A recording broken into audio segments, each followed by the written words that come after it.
Hello, everyone, and welcome to Placing Faces, the show where we sit down with some of the most influential casting directors in all of Hollywood and across the entertainment spectrum. I hope that you are well and keeping safe out there. I'm your host, Charlie Chappell, and today we speak with the wonderful casting director and such a sincere human being, Stephanie Klapper.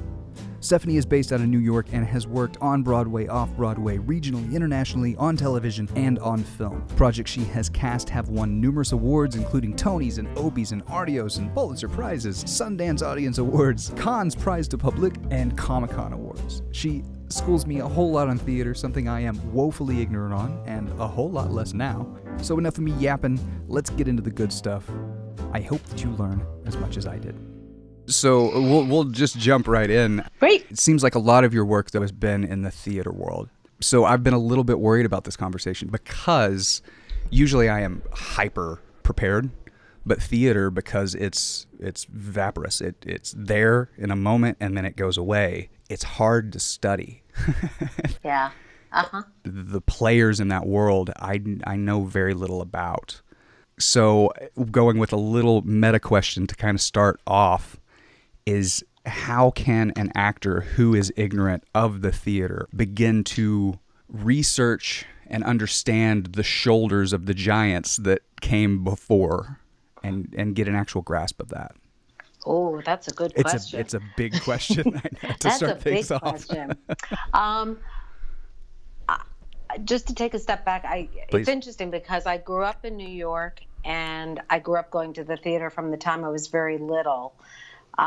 So when I think of people who maybe are more exposed to theater in school or through their English classes, I think they tend to frequently get some of the more well-known playwrights. So we're talking Shakespeare and Tennessee Williams and Arthur Miller, for example. And I think that it's about language and about enjoying the sense of language. And so I think it's exploring those writers and people like them to start. I also think what's happened, I think it's always been there, but even with live television and such, but even more so recently with TV shows that are now using a lot of actors from the stage on TV shows. I think The Good Wife did it. I think The Good Fight does it. I think there's so many shows now. My goodness, Pose, Billy Porter, was in Kinky Boots amongst other things, and suddenly he's getting his due after all this time. It's not as though he wasn't around. I think it's now the consciousness of the worlds coming together are more exciting and more possible, whereas when I was first starting out, you were either a theater actor, a film actor, or a TV actor. It's just hard line across the board, yeah. And I think that if you're starting out now, I think it's always good to have a foundation in stage acting, even if that's not where your passion lies eventually, because you've got to know the basics, just like, and you've got to come to the root of what the art is. Just like as a musician, you would learn your scales before playing a piece of music. You've got to know how to support that talent. So that's what I would suggest. Yeah. And seeing a lot. I think there's so many great opportunities in LA and other places to see theater, not just in New York and Chicago and the occasional LA, but I think it's all over the place. And I think it's just a matter of people finding those opportunities and taking the time to cut off from everything else and just focus on that medium on stage, that live medium that's unlike any other. Where does your love for theater come from? I mean, growing up in New York and being around it growing up, I assume helps, but what cemented that? Actually, I didn't like going to the theater as a kid. It was something my parents took me to. Yeah, no, my parents were great. They took me to see shows, and it was a big deal because you had to wait. I think there was the element of they got the tickets, but then there was a lot of time that went before you actually got to go. It wasn't like you buy a movie ticket and you go that day.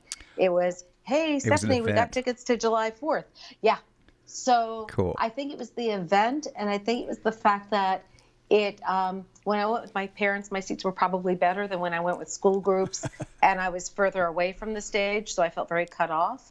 So actually, it came in a very backwards way. I went to film school thinking I was going to be a film director, and one day I wasn't enjoying it very much, and I was talking to my dad, and he said, "You're really more of a theater person. I think you may want to really think about that." And I walked into a theater in the West Village, and the person there gave me the opportunity to be a stage manager. And that's really where my love of theater came from, being hands-on in that way. And that's what made me sort of go in that direction. What do you think were some of the qualifiers or the things about you that made you a theater person as opposed to a film person? Theater moves quicker, and in terms of the process of it, Mm-hmm. and it's collaborative in terms of it's more one-on-one, and it's a smaller team in many cases, not all cases. When one is doing a larger musical, you could have many people, but on the whole, it just was one to me that was more immediate in what could happen. Mm-hmm. In that way, and I could work more with the actor, because I was hoping to be a director, and I could work more with the actor than worry about the equipment and the lighting and the editing and the syncing of the sound and all of that. Mm-hmm. And I could depend on less people to make a project happen. So did that come out of necessity, or was it because you kind of just landed in that world? I think the world found me. Yeah. The necessity was being in film school. I realized that it just, as I said, it took too long and it wasn't as much fun. I liked the people I worked with a lot, but I didn't feel my skill set was as well matched in it. I felt that I saw came through doing dramatic literature and being a film major who went into literature and dramatic literature and ultimately directing. So it's sort of a winding path that I found I was best facilitating actors' work as a director and seeing it that way. What was it early on that made you think that you wanted to be a film and television director or get into that? I started out as a musician. Mm-hmm. I was a flutist from the time I was very young. And I really thought that would be my path, would be performing with major orchestras. And it was, you may appreciate this from your background, my senior year of high school, I got a great job working for a film archive and being one of the people to do clippings. And I got in a lot of trouble for doing more reading than clipping. And I had a pretty encyclopedic knowledge of films from staying up all night watching old movies on TV. And the person I was working for was kind of surprised that somebody of my age and skill set would know so much about film. And he said, you should really apply to film school. And I applied to film conservatories, having never made a movie, but having kept film journals. And as I said, watching movies nonstop. What do you mean film journals? I would do my own reviews of films to just sort of keep track of what I had seen and the actors in it. Huh. That's a theme. I've seen, there are multiple casting directors that I've seen who did that from an early age. That's fascinating. I really kind of dig that, because I'm before doing this show, I've never met anybody who had done that or who had kept film journals. That's interesting. Yeah, and it was really, I found my strong suit when I did get into film school, and I give them a lot of credit for accepting me, and as I said, having never made a movie, but just based on knowledge. And a lot of the people I was in school with, it had been their lives to make movies. Mm-hmm. It's just what they did. And it was, I was in a department of 60 people, and 58 of them were men. So 58 it was the first of them. time. Yes. So it was the first time I had encountered anything like that. And many of the department were great friends to this day, but it was just a very different dynamic than I had grown up with and been aware of before going into college. Huh. Well, how did that transition out of college into the professional world take you? Well, I got great internships. I got to work for the Public Theater and Lee Brewer, Awesome. who Mabou Mines, and I got to be his assistant on The Tempest with Raul Julia, and also learn the Javelin, because there was Indonesian music, so it played into other things in my background. My flute teacher had a boyfriend who was writing a new Broadway musical, and they needed somebody to turn pages for the pianist in the workshop, and that turned out to be Nine the musical, and her boyfriend was Maury Yeston. So I got to witness history being made, and not even planning for that. And out of that, the producers of Nine hired me when I graduated from college, and I worked for them for a while, always directing, but doing that and really being immersed in another side of the business that I never expected to be in, because I was more interested in experimental work and work by foreign creators. In France, French drama was something I was very interested in. So it was a very eclectic background. And after the job with the producers ended, I ended up working in theatrical advertising for a while, production management, stage management. I worked with a set designer. And along the way, I ran into another director who said a small off-Broadway theater was looking for a casting person. And I went on the interview thinking, well, this will be a good way to find other actors for my projects. You know? And so it was an accidental career for me, as I think it's been for many. Yeah. What was that transition time like for you?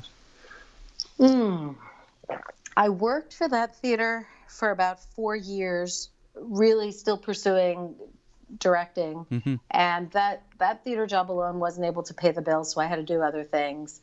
But along the way, a friend of mine said, you know, you seem to really be enjoying this, and I have a spare space in my office. Maybe you want to move to my office from where you're casting and do some other things. And suddenly I had an office space that was outside of that theater, and people started coming to me about other jobs. So I thought I should really listen to what's going on. If this is, people really need my work and they seem to be appreciating what I'm doing, I need to think about that. And I realized the part of casting that I loved so much was the putting people together and helping directors to bring to light their vision. It seemed like maybe this is something I need to be mindful of. So when was it that you made that full decision to, I am a casting director? Boy. It probably was around 1990. And so for those 10 years, I'd say from 1990 to about 2001, I was doing it full time. And always thinking, I love what I'm doing. I wonder if this is the right thing to be doing, but I really love it. I'm going to keep on doing it. And then 9/11 happened, and I did a lot of great reflecting and thought, is there a point to doing what I'm doing? Because right now I'm feeling like a lot of things are pretty pointless.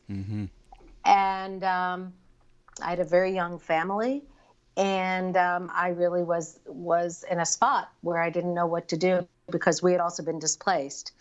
And I put my casting abilities into play with getting us some publicity for our parents' organization, because our kids were being put back into school down near the 9/11 spot. And I was very angry about it. And it was the first time I realized that my skill as a casting person could also help people in a different way. And that's when I stopped questioning what I was doing and decided this is what I'm meant to do, and I love it even more than I did before. Even more? Because it was a renewed energy and a renewed purpose. And I realized, it's sort of like, I forget what Woody Allen movie it is, where he's feeling quite despondent and he goes to a Marx Brothers movie and he starts laughing and realizes that the meaning of life is in laughing in the Marx Brothers. And I don't know if that analogy quite works here, but it was an aha moment where I felt there was purpose. Interesting. So in those moments where you're questioning it, you actually use that skill set for something different. Other than actually casting, and that reinvigorates you to cast more. It did, because it was a different kind of connecting of people to make something happen. So you needed to see the power of that again in a deep way. Or just be reminded, because it could feel a little trivial sometimes, and I felt like it needed to go beyond that. Well, I mean, over the course of your 25-plus year career, I'm sure, say, triviality sets in sometimes. How do you, as a casting director or as just a creative individual, deal with that and trudge through it? Because sometimes it's really difficult. I think I have to remind myself that and not to sound mundane, but I'm really fortunate that this is what I get to do for a living. I mean, so I think that it's a tough job, as we talked about and as you know, but I think that problem solving is hard, but knowing that it will get solved and there will be, I mean, I feel that there's 99.9% of the times the end result is wonderful and worth the sweat and hard work that goes into it, and those feelings of futility. I absolutely agree. When you finally see that thing that you've made kind of come together, it puts all of that in the far, far back of your mind. So you have cast all sorts of things, like we said, from Broadway to regional, and you've cast a lot of Shakespeare. I do.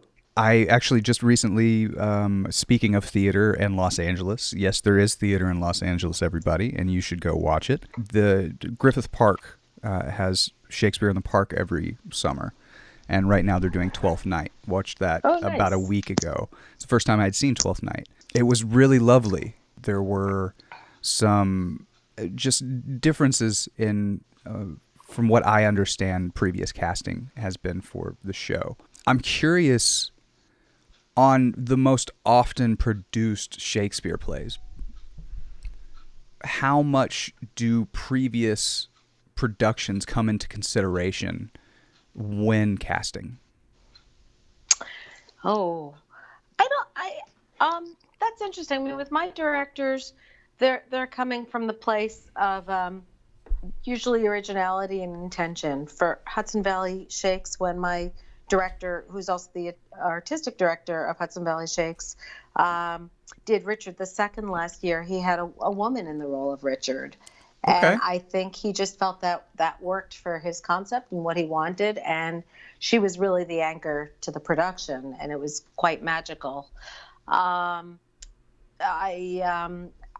trying to think. I mean, most of my directors, when I do New York Classical Theater in Central Park, that's a director who does what he calls panoramic staging, and that's where the audience follows the actors from one place to the other.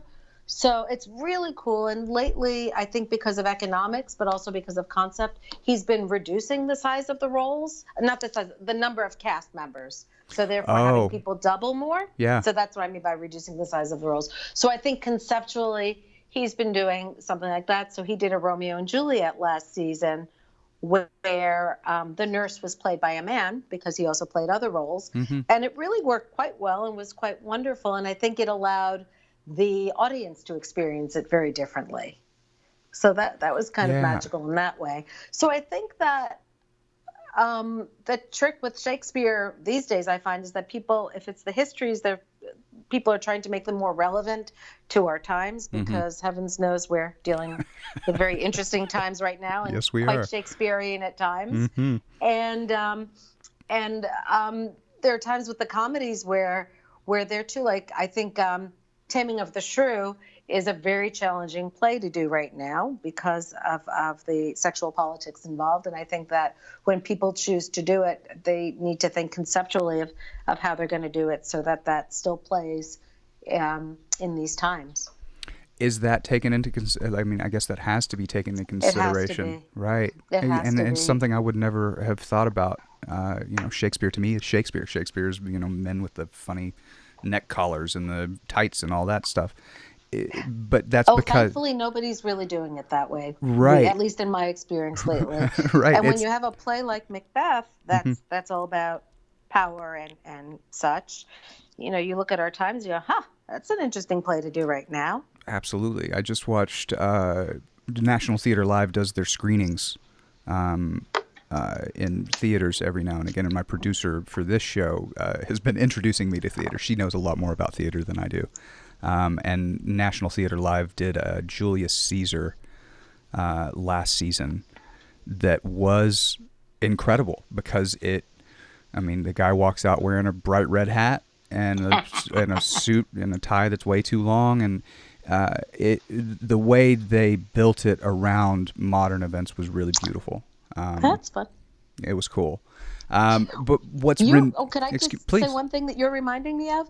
That I'm going back to your very first question about actors and being introduced to theater. Mm-hmm. And you reminded me actually of a wonderful Canadian series called Slings and Arrows that sort of pokes fun at the regional theater. Mm-hmm. And it is such a great sort of introduction to a particular type of theater and in a comedic way. And it is just, Rachel McAdams is in it, a very young Rachel McAdams. And it's just, it's supposed to be like Stratford Theatre Festival in Canada. And I think that helps to sort of give a great introduction to theater and the quirky personalities that we all know and appreciate in it. Awesome. It looks, I'm looking at pictures of it right now. It looks incredible. And with what you're talking about with Shakespeare and such, the first season is Hamlet, the second season is Macbeth, and the final season is King Lear. And, cool. It's a beautiful arc of, as I said, just a theater company striving to stay alive amidst the slings and arrows and toils and tribulations and trials and tribulations of a company that has its ups and downs. It's really wonderful. That's cool. I cannot wait to check that out. Huh. So one of the things that I stumbled across, and I wanted to come up with some more interesting questions about Shakespeare, because I feel like everything's been asked about Shakespeare. It's been around for so long. Of course it has. And one of the things that I stumbled on is a data set.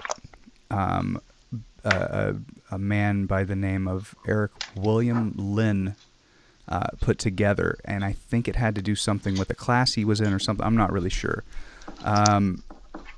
But it basically breaks down how gender, age, and race affect casting in Shakespeare, and he dives into data from 1,000+ productions of 10 different Shakespeare plays between 1900 and 2018. And what's fascinating about it is how things used to be, how things most recently were, and how things are going. And mm-hmm. You talk about gender swapping roles. You talk about younger people playing older roles or that sort of thing. Right now, on average, your King Lear is going to be 60 years old plus. Most mm-hmm. of the people playing King Lear. But as early as like the 1900s, people in their 30s were playing King Lear. Women were playing King Lear. Different people from different times, and it's all correlated to the times, of course. But I think what's really interesting about right now and the world that we're moving into is diversity, and the ability to play these other characters and to be these other things is opening up, and in a way that it was open before, but we just may not realize it. And I'm curious from your perspective if you are seeing more of that, or if this data set is just a small indication. Wow, that's a big question there. Yeah. I feel that Shakespeare has always been one in which people have felt more creative in their interpretation. I think that maybe we've just been a little more aware of it because people are being more aware of diversity overall now. Mm-hmm. But if you go back to, I think it was the early 1970s, and Joe Papp's Shakespeare in the Park, he had, I believe, I'm trying to remember if it was Meryl Streep and Raul Julia doing Taming of the Shrew together. I would have to double check that. But I think that he did things with race and gender and with his directors even back then. I do think it's just we're just more aware of it. Mm-hmm. But I think Shakespeare has always sort of supported that. Yeah. Quite honestly. Well, do you see more and more opportunities? Is it happening more and more in casting, or has it always been happening and I'm just ignorant to it? I don't think you're ignorant. I think it has always been happening. I just think maybe you're seeing it more frequently done and are becoming more aware of it. Mm-hmm. I do think I have seen in auditions more gender swapping in monologues, Shakespearean monologues, than ever before that I have been aware of. Oh, so people coming in and reading. Or if they're just doing a general audition, they may choose to do. A woman may choose to do Hamlet. Okay. and interpret it for herself in that way. Mm-hmm. What are some of the more difficult roles to fill in Shakespeare? Do any stand out? It depends on many things. It depends where it's being done. Mm. It depends on the contract that the actors are being paid. It depends on the time of year. So I can't blanket say it depends on who's directing it. Sure. So it's hard to say. We were casting a Hamlet very recently, a production of Hamlet very recently for Utah Shakes, and it's one of the most beautiful places in the world, Cedar City, and a fantastic director. And we ended up with a really superb cast.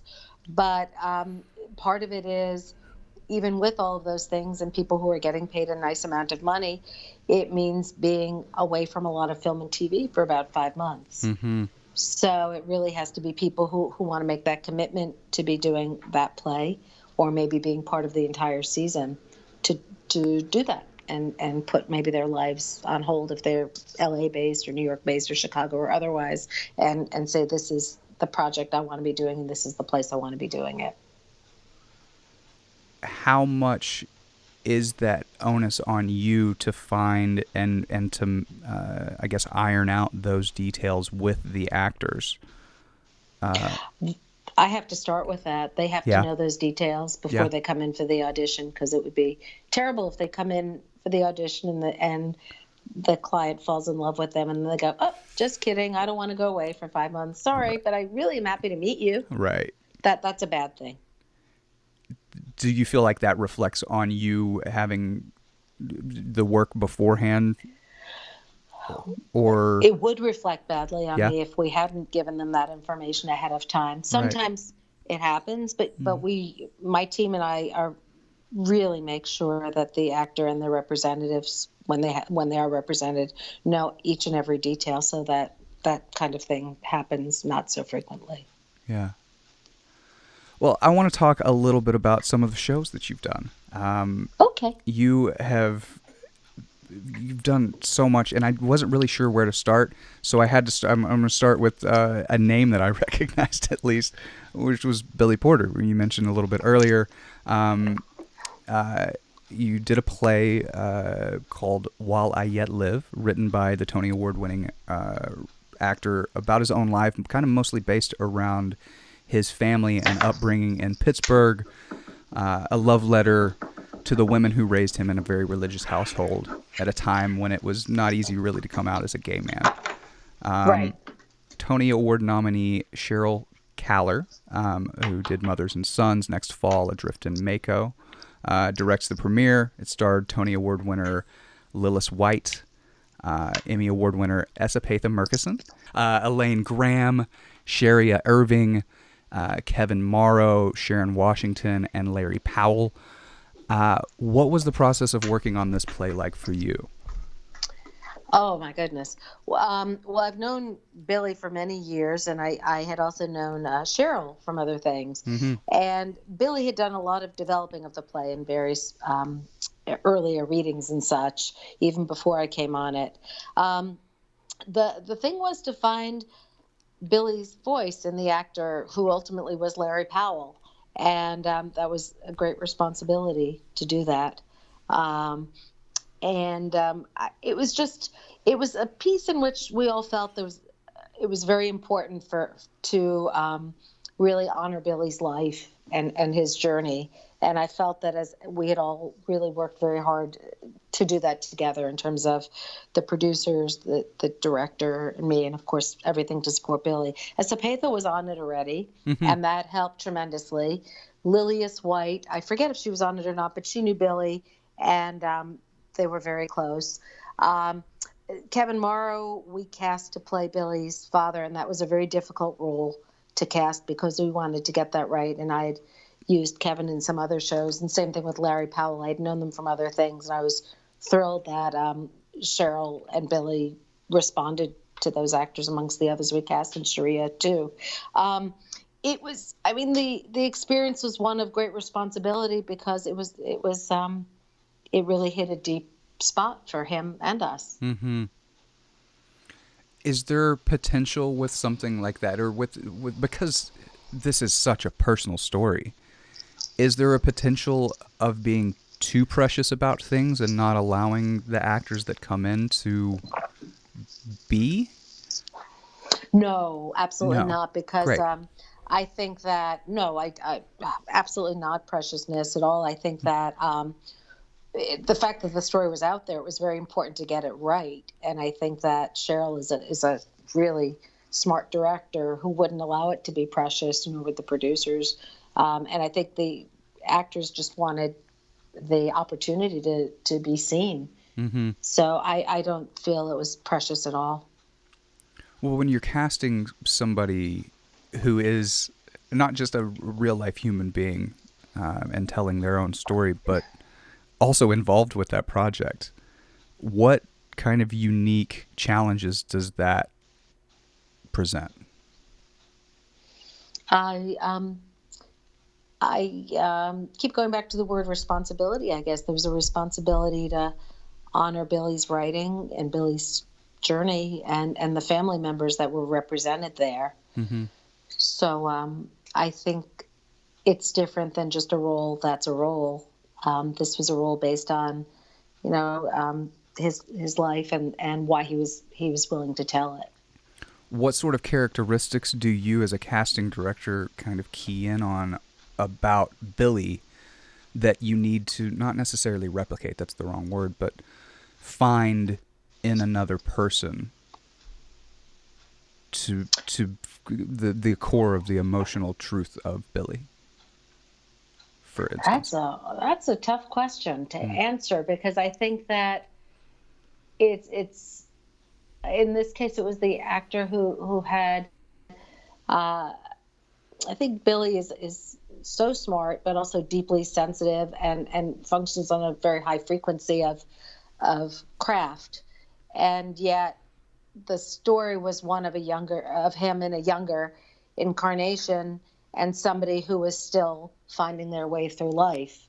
So I think it was important to find an actor who was not, you don't go, oh, he looks like Billy or he acts like Billy, but who I think had the deep sensitivity of Billy to bring that across on stage in this journey.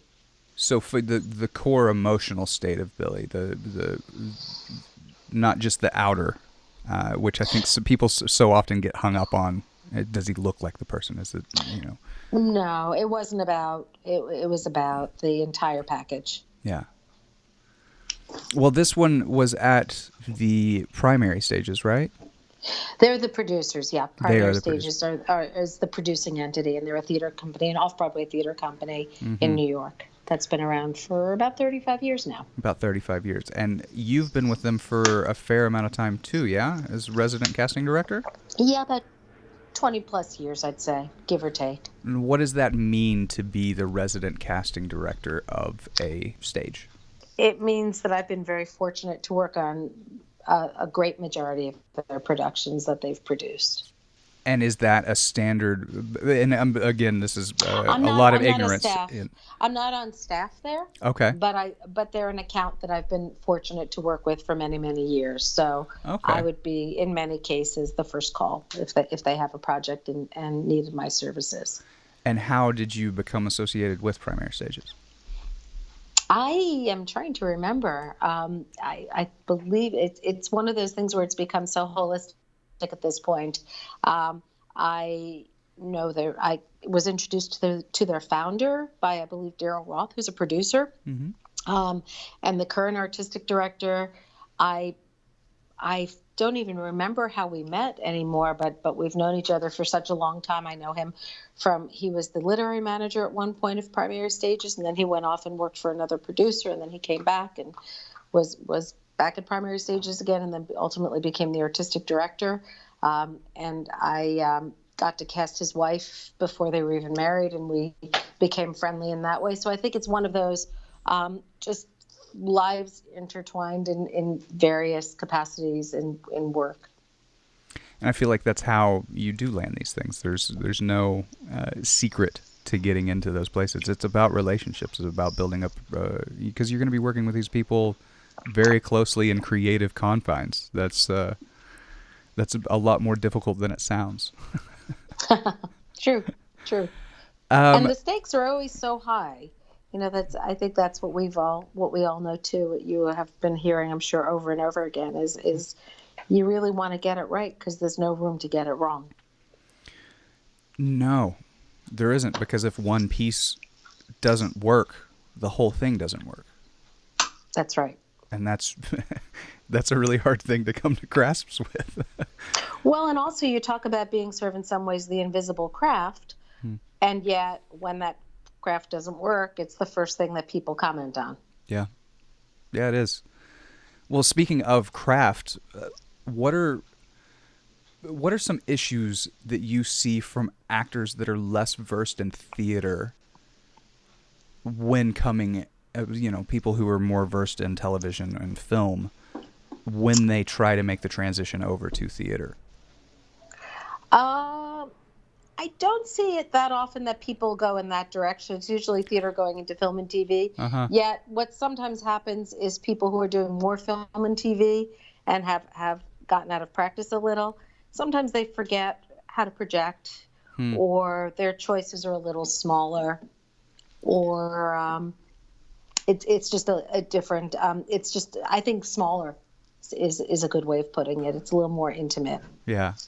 Because on the stage, you cannot be very small. No.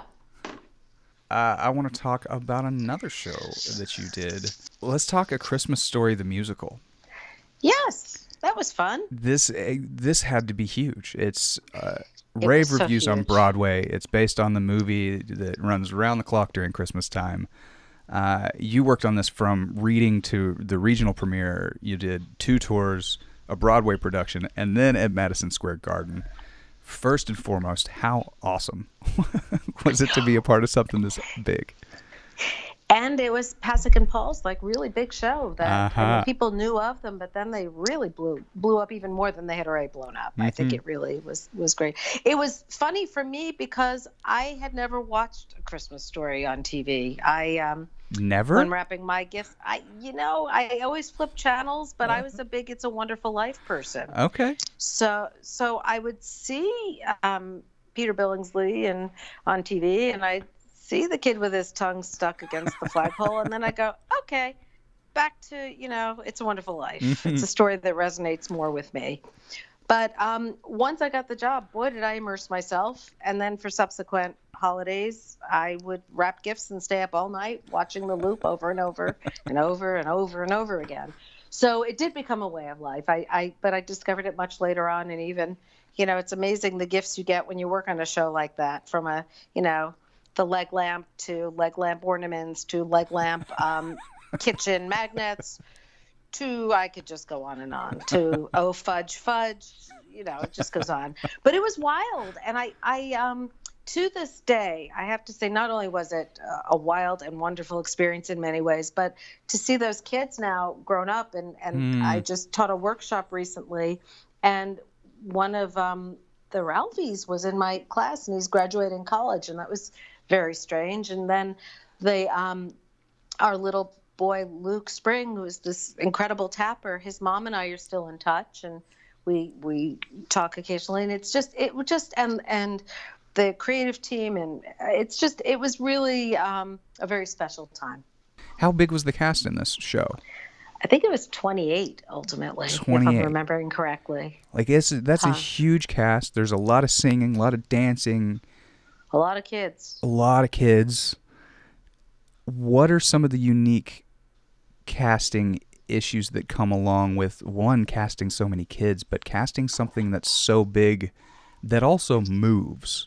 Because I think people forget about, a regional production goes from place to place. How do you manage that with children? Well, it's interesting. When you're auditioning kids, you're also auditioning their parents. You want to make sure not only that the kids are great, but it's a really hard job to be a parent, to go on tour with your child. And as a parent, you have your own life, and you're giving over your life to your child to make their dreams come true.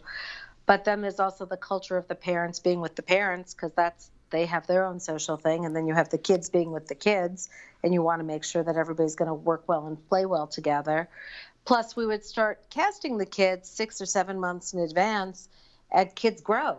Yeah.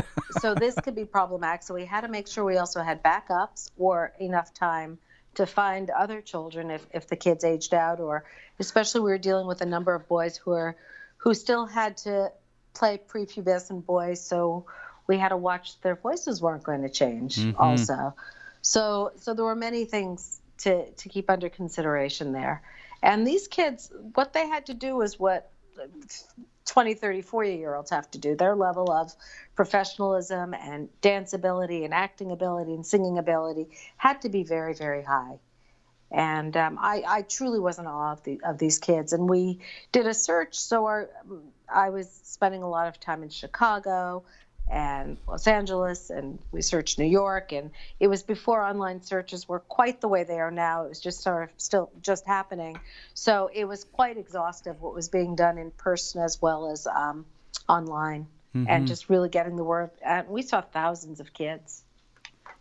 I mean, because I, again, don't know a whole lot about this, when you say you did 2 tours of that, what does a tour of a show like this entail? How many places are you going? How long does that last? This was different because these were more developmental tours. So it was about 3 or 4 stops as opposed to bus and truck, where they're in buses and trucks and going that way. In many cases, as I recall, it was not quite like that. There was some bus involved, but it was a little better than that. But it did mean they had to, they did have to stay healthy. Yeah. It wasn't a 52-week kind of tour because it started around October and would go through close to New Year's.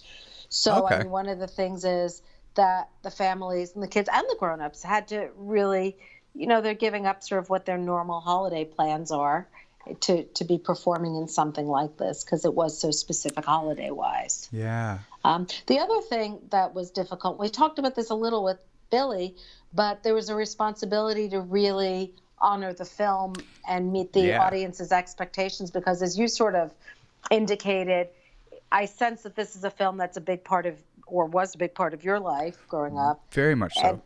And you sort of have there are rhythms to how people speak, and even though it wasn't a musical, it's rhythms how they speak, how they look, the environment, and those were things that they didn't want to, do the film live on stage, but they did want to honor the integrity and the people of the film.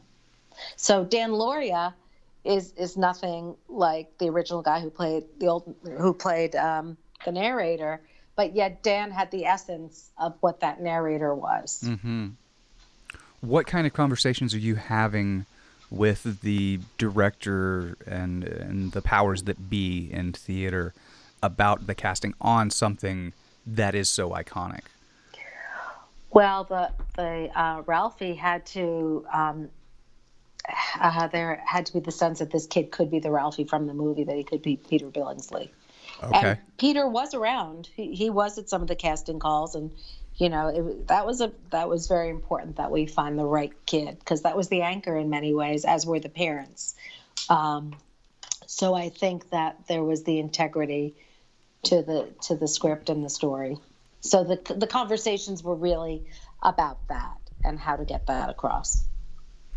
And then on top of that, you have to find somebody who looks, feels, is Ralphie, but that can also sing and dance. Oh my God. And the notes he had to hit were quite extraordinary. But also the dad, John Bolton, was magnificent playing the dad. I mean, he really was like, on the one hand, he elicited the curmudgeonly quality, but he was also a brilliant song and dance man in that show, as he still is. But what he did in that, his major award number would have the audience on their feet at the end, because it was really amazing what he did with all those leg lamp dancing people. What do you think actors or performers, just performing arts, creatives in general, learn in the theater that they don't necessarily get from the other mediums of television or film? Oh, I think the power of human contact, and the fact that you, I think it's a live art form. And I think we're all so distracted these days. And I think when you go to see live theater or you act on stage, you don't become invisible. The audience right now, I think, sometimes forgets that the people on stage can hear you and they can see you and they could feel the same. If it's a freezing cold theater, they feel it. Or if it's a really hot theater, they feel it. I mean, it's just like we are having a communal experience together. And there's still magic to that. And I think that's why it needs to stick around and people need to go. There's no separation of the screen. And what, actually, you know what? I'm just going to jump to it because one of the other plays that I wanted to talk about of yours that caught my eye because of how it was all set up was... It was an oak tree, wasn't it? It was an oak tree. It was an oak tree. This play, just reading about how it was put together, I also stumbled across a TEDx talk that Tim did. Tim Crouch did a TEDx talk. I had no idea. And in it, he discusses an oak tree deeply.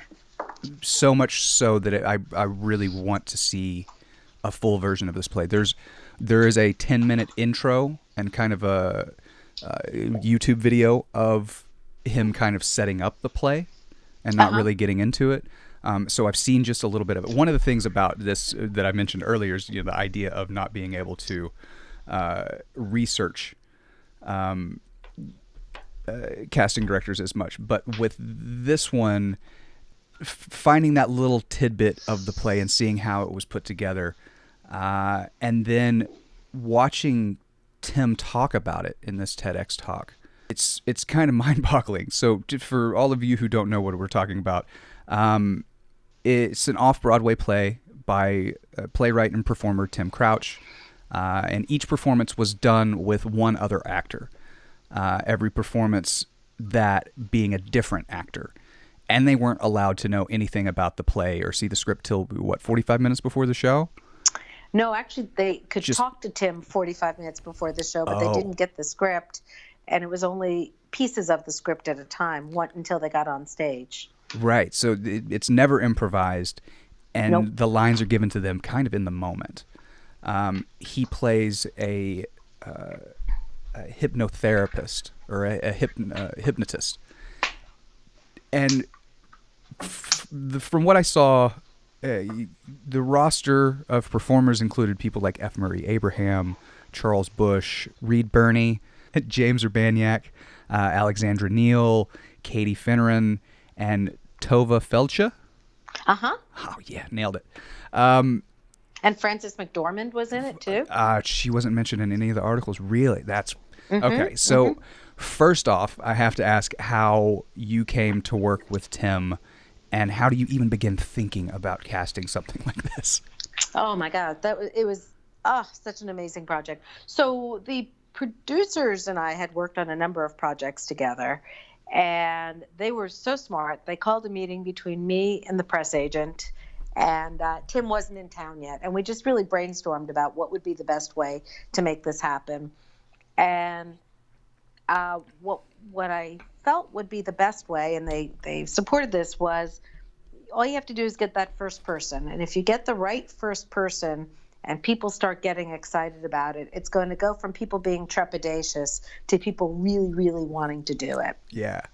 And that's really what happened. Was they said, Stephanie, go. You know these people. You know how to pitch this. And it was really about building trust with actors and also their representatives. We also did it at the Odyssey Theater. It was different producers in LA, but it was a very different experience. In New York, I found that once the word got out, people started calling me and asking if they could be part of it. And that was when I knew we really had something even more special than already. Were you met early on with fear? Well, yeah. I mean, the idea. I mean, it's terrifying. Well, it's. A little bit. I would think it's terrifying. Well, although what I was very clear to say was why Tim chose to write this piece and do it. He had been very successful. He had gone from being a theater actor to he had a family of, I think, 4 or 5, and he needed to support them. And he got a very successful TV show. And what he found was he really missed the immediacy of theater. And he wanted to create something where he could go back to getting that to happen. And he had done it in the UK. And actually, my producer, I think, had seen it in Edinburgh, the Edinburgh Festival in Scotland. And I think that's where this whole idea came from, to bring it over here. And so what I communicated was really the fact that this was a once-in-a-lifetime opportunity at that point, and really key into actors who really missed sort of taking that risk. And they would always be safe. Tim would never do anything because it was all scripted. It's just not the traditional way that one gets the script. Right. And I think people got really excited about that. And Tim is of some note. He had done shows, but nothing quite like this before. And it was just so much fun. And really like always being on the high wire. I always felt like I was on the high wire in the casting, the way the actors were on stage.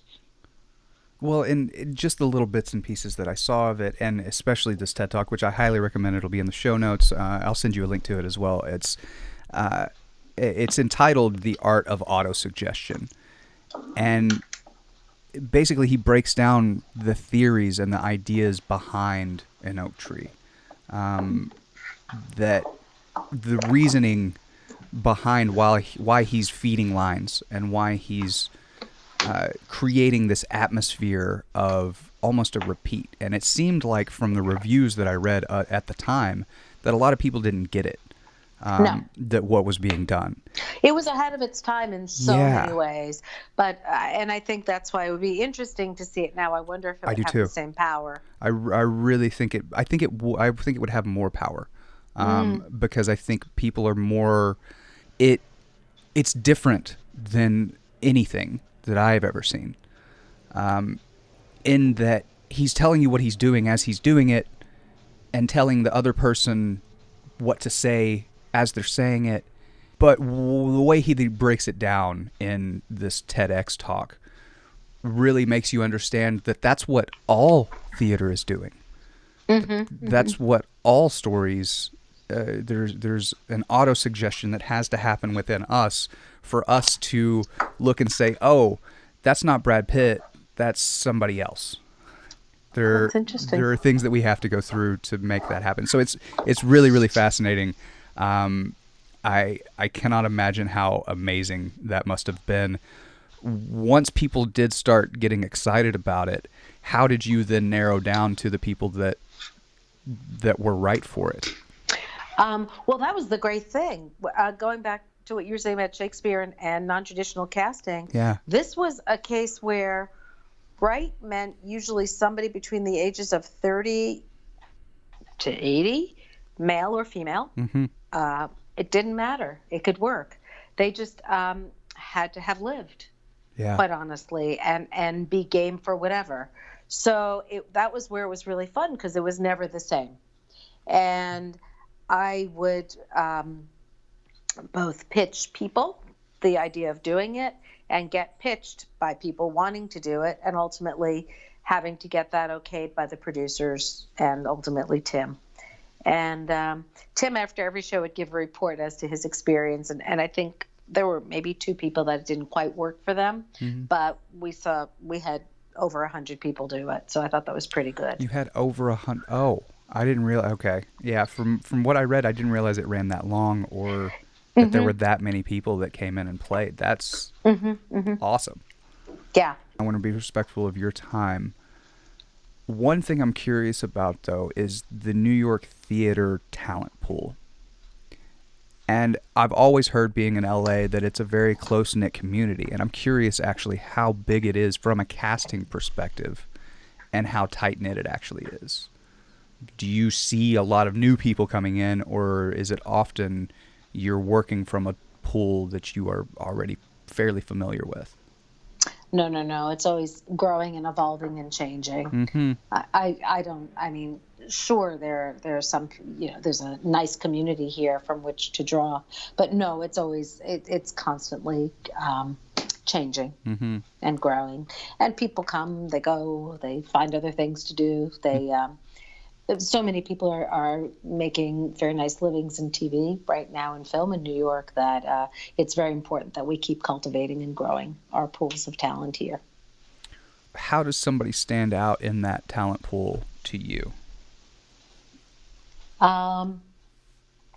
I think that it's sometimes such an inexplicable thing to try to articulate, because it's a spark, and that spark and that talent and that way they come in to approach a job is really what does it. It's about how are they the right fit, or they just have a life about them and a way of approaching the material, and I think that's what stands out in their rightness in the moment. Mm-hmm.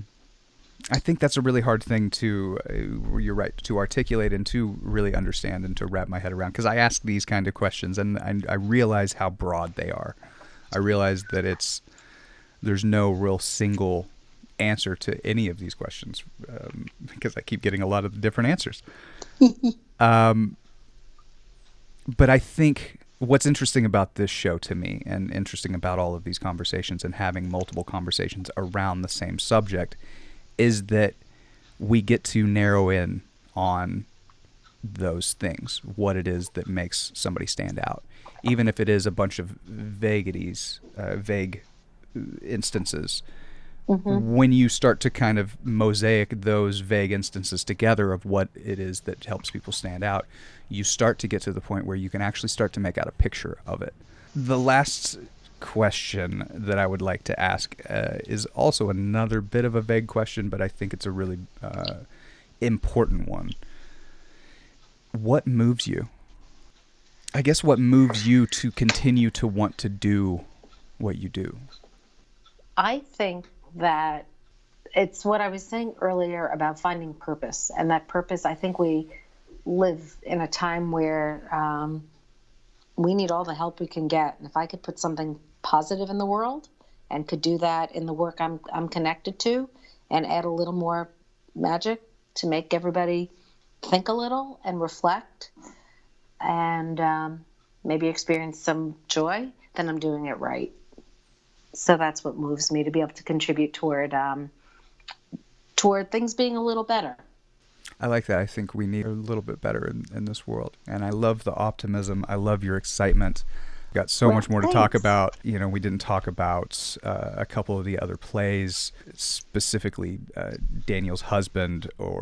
Oh, that's a very special piece. Maybe we'll do a part 2. I think we're going to have to do a part 2. I really appreciate your sincerity and your openness in this. And I feel like I've learned a whole lot in this conversation. So thank you very much. We really hope that you have enjoyed this episode of Placing Faces. Do not forget to like, comment, subscribe, love, heart, thumbs up, and share this episode. We would really love you to like us. The one, the only, Maria Perry, thank you so much for producing the way you produce. Quick word from Miss Maria Perry. Hi, I'm Maria Perry, the producer of Placing Faces, and I'm just popping in to let you know that you can now find and support Placing Faces on Patreon. This podcast is a labor of love, and that means our production cycles are slower than we'd like when our day jobs get in the way. We're hoping to be able to get one more person involved and make the editing process a little quicker. And when you support us, you can join the community that we're building, find out who we'll be talking to next, submit questions, and vote in polls about upcoming episodes. So find us on Patreon or check our website for a link at placingfaces.com. Placing Faces is powered by Collaborator.com, a media production service connecting media professionals to companies, brands, and agencies, allowing you to scale your production based on your needs, connecting companies and creatives seamlessly. We would also like to thank our partners at the Casting Society of America. The CSA is a hub of information about this branch of the film industry. To learn more about the society and what it takes to get into casting, visit castingsociety.com. Thank you so much for listening. We really appreciate all the nice messages and kind words. I'm glad to hear you guys are learning a lot, because I am too. Until next time, be well.